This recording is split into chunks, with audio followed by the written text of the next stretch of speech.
I would like to introduce Miss Pam to everyone. She's SNA's curriculum writer as well as the literacy coach at PS34. Thank you, Laura. Thank you for inviting me today to be part of Leaders and Heroes Read Aloud. Today's Read Aloud is Let the Children March, and it's by Monica Clark Robinson. Pam, isn't this cover beautiful? What do you see? You know what, Miss Laura? I see in the very front, children holding hands. And behind them, there are people with signs. It looks like there's a protest. Mm-hmm. And protest when people are coming together to march for something that they really care about and want to change. Thank you for the definition, Pam. Today, as we read this book, we will look at an important moment from history in 1963, when these children were heroes and protested for their civil rights and their freedom. They wanted segregation, which means legal separation between white people and Black people, to end. Today, we are seeing protests all over the world. People are speaking out against racism and police brutality against Black people. These protests are being organized by diverse groups of people, Black, white, young, old, and many more, in support of the Black Lives Matter movement. Our students may have seen the protests happening in Brooklyn or may have been a part of them with their families. Very well said, Laura. I would like to also define racism, because I think that's important to know in this story. Racism, or racial injustice, is treating people unfairly or discriminating against people based on their race, based on the color of their skin. Racism starts with the belief that certain races are better than others. Racial injustice occurs when people of one race are given more privilege than people of another race. Let's look at this story as a lesson of how to approach the movement that we're in today.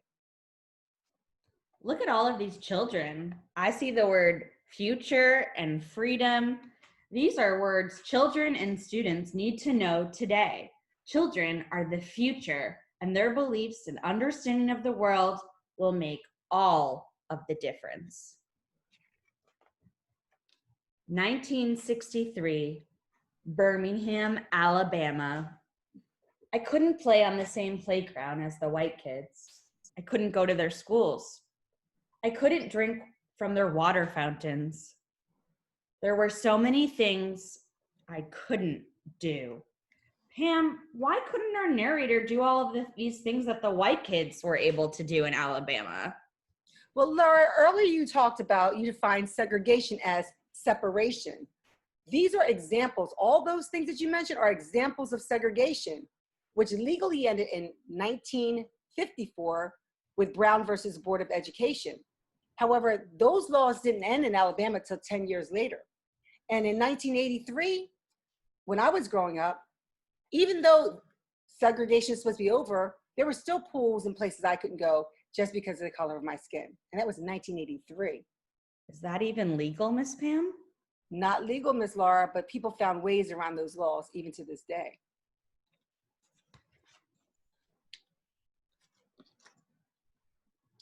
One evening, my family went to church. We weren't there to have regular service. We were there to hear Dr. King speak.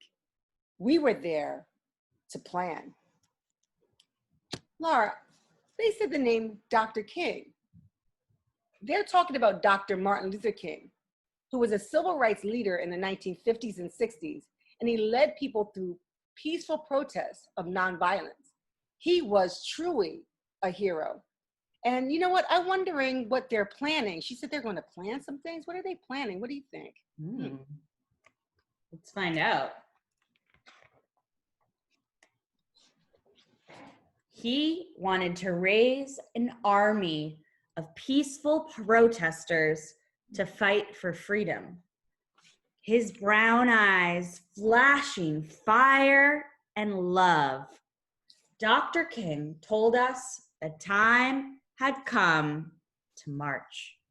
They want to fight for freedom. They want to change everyone's perspective on racism. They are going to march. Pam, what do you think his brown eyes flashing fire and love means? Wow, that's a metaphor, Miss Laura, and it means when you see fire, it's passion. He had passion. He was committed to fight, and his ability to empower other people. As I said before, he was an impactful leader, and he was truly a hero.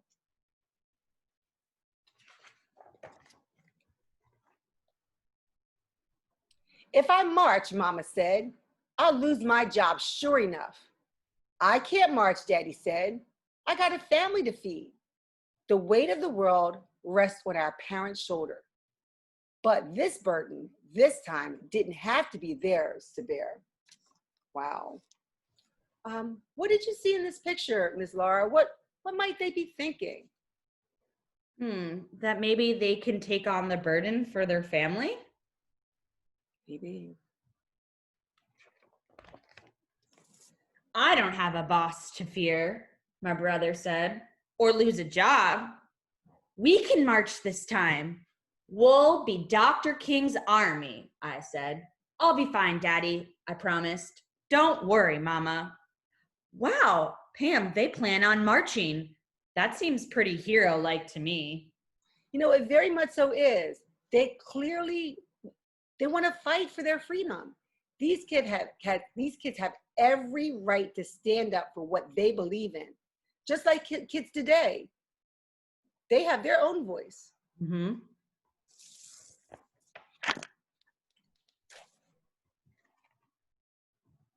Dr. King didn't like children being put in harm's way.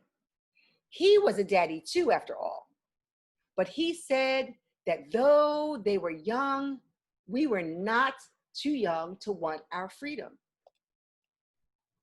Let the children march. They will lead the way. Wow. Dr. King believed that children could be part of the march.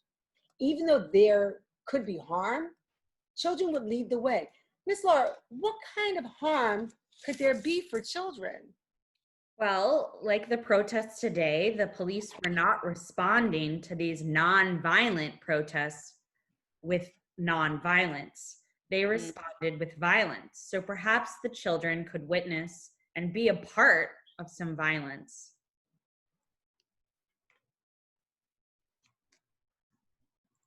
On May 2nd, a sunny Thursday, boys and girls, brothers and sisters, cousins and friends, we all met at the church, dressed in our best, feet ready. In a silence so loud that all I could hear was my racing heart, we began to walk. Hand in hand, we marched, so frightened, yet certain of what was right for freedom. The path may be long and troubled, but I'm gonna walk on. Wow. In a silence so loud that all I could hear was my racing heart, we began to walk. Pam, what does this beautiful sentence mean to you? You know, that's another metaphor. I see a couple metaphors in this book, Ms. Laura. Perhaps she was so excited and also nervous and scared all at the same time, and her heart's just beating away. She was fighting for something that she believed in. Even today, we still need to walk.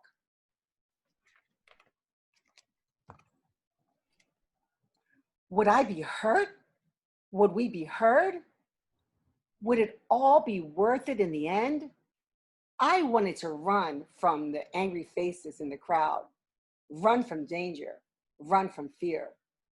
Boys and girls, brothers and sisters, cousins and friends, on and on we marched, we marched, we marched, singing the songs of freedom. 1,000 strong we came. Wow. Here she explains what she's afraid of. We were right, Ms. Laura, when we were talking about her being afraid. Mm-hmm. It says 1,000 children marched. They had such courage. That's a lot of courage to be part of such an impactful march. Even today, it's important for us to give students the knowledge about the Black Lives Matter movement and what freedom means so that they too can be heroes and leaders. It's true. Hate dogged my heels all that day, its yellow canine teeth sharp. But courage walked by my side and kept me going. Disperse, or you'll be jailed, the police shouted the first day. Disperse meaning to break apart. Disperse, or you'll get wet, the police shouted the second day. Disperse, or we'll release the dogs, the police shouted the third day. We did not disperse. We kept on marching. We wouldn't stop until things started to change. These children were truly brave and courageous, two character traits I would use to describe a hero. You know, Miss Laura, I was listening to you, but did you say that they were going to spray hoses on the children and the children would get wet and that they would put the children in jail? Yep. And stick dogs on the children. Now, Ms. Laura, I remember seeing some pictures of this, and you know the hoses that they're talking about are fire hoses used to put out fires. Those hoses have so much pressure, it could really, really hurt children. So to do that to a child, to do that to any human being, that just doesn't make any sense to me.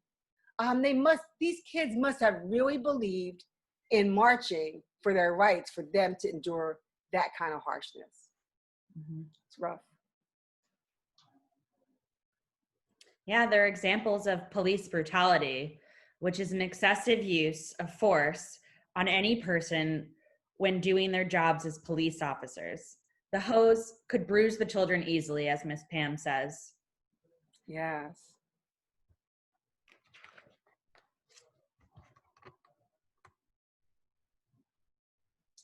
Hundreds of us went to jail on the first day, and even more the second day. My turn wasn't until the third day. After I was sprayed by water stronger than anything I've ever felt, rough hands pushed me forward, and I fell to my knees in the police wagon. I was going to jail. Dr. King reassured our parents, "Don't worry about your children," he said. "They're going to be all right. Don't hold them back if they want to go to jail. They are doing a job for not only themselves, but for all America and for all mankind." Wow. That's just really amazing. Did you see, Miss Laura, that they actually did go to jail? Some kids went to jail on the first day, and some kids went to jail on the second day, but our main character goes to jail on the third day. Can you imagine? They walked for 3 days. She walked for 3 days, and then she gets thrown in jail. Can you imagine how they must have felt? I just can't. Dr. King said they were doing a job for all of mankind. That's a powerful statement. Do you feel like we still have a job to do, Miss Pam? Oh, Laura, absolutely, absolutely, yes, Miss Laura, I do. This fight is continuing to this day. We're seeing it here in Brooklyn. We're seeing it all around the world. There are many protests in the United States. We see many protests from so many countries over this issue. People are fighting for equal treatment, and they want their voices to be heard. True. That night, crowded into a cell too small for even half of the kids, we sang, "We shall overcome. Ain't gonna let nobody turn me round, and freedom is coming." Our parents couldn't be there with us, but still we sang, wrapped in the proud and loving arms of our ancestors. They sang songs from their ancestors, the people they are descended from. Their ancestors may have been slaves that were brought into the US against their will. They sang their ancestors' songs to boost themselves up and remember that they were fighting for them as well. Yes, that's so true. I was still in jail But we heard that the next day and the next, more kids marched. The water hoses they used to sting us could not stop our fierce tide. The path may be long and troubled, but I'm going to march on. I'm going to walk on. Wow. They're not giving up, Miss Laura. Another character trait I see here is that they don't give up. It shows perseverance. That's a character trait for a hero. It definitely is. Turn the other cheek, we had been taught. Show love where there is hate. The world watched as hate bruised us. But for 7 days, we walked only in love. The jails swelled to bursting, meaning there were many, many people in jail. And even President Kennedy took notice. Daddy said the president received letters and calls about us from all over the world. Our march would become a memory, a small part of a larger story, but we had been heard, and the seeds of revolution were sown. In 1963, the March on Birmingham made a difference. The laws of segregation ended. Today, we continue to fight for equality and justice for all people, particularly Black people and people of color. How can we continue this fight? How can you be a part of this fight?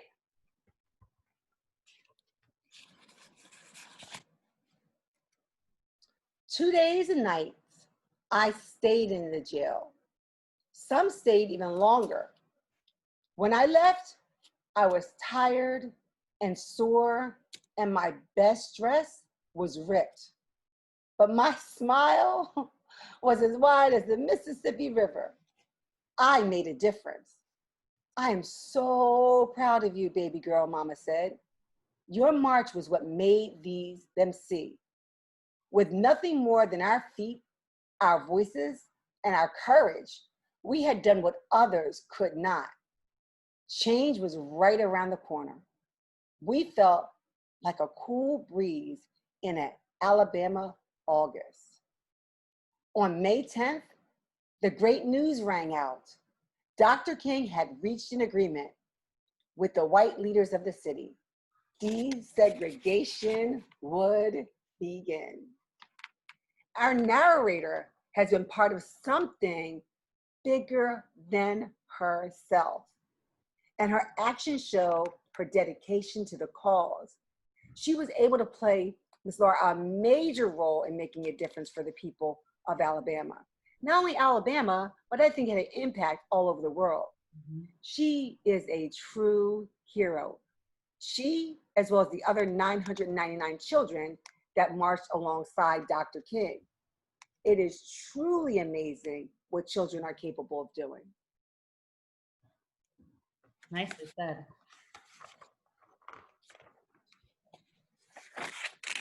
One month later, I was playing on a playground I'd never been allowed to play on before. 2 months later, my family ate at a diner we'd never been allowed to eat at before. Our march made the difference. We children led the way. Singing the songs of freedom, 1,000 strong we came. Their march made a huge impact. A simple act of silent marching paved the way for a better future for these children. Today, we have a similar fight. This story shows the power of one child's voice and the contributions she made towards changing the perspective on racism. No, it's true, Laura. This book shows us not only that this was an important moment in history, but it also shows that people's perspective on racism and injustice still needs to change today in 2020. And we want the conversations with students to empower them. And so we're here to have those conversations and also let them know that they too have a voice. And of course, students should speak to the adults that they live with to get a better understanding of what's happening in the world today. Thank you, Ms. Pam. Well said. So I'm going to go over the activity that Miss Pam and I are very excited to share. We're going to task you with making a poster for a protest, for a Black Lives Matter protest. We're not recommending that you attend a protest. That would be for you to decide with the people you live with at home. But if you were to attend a Black Lives Matter protest, what would you want to say? What is your voice on the matter? What matters to you about this movement? And what would you write on your poster? What moves you about the movement? There are some pictures that are going to be attached in the assignment of examples of children who have attended protests and made their own posters.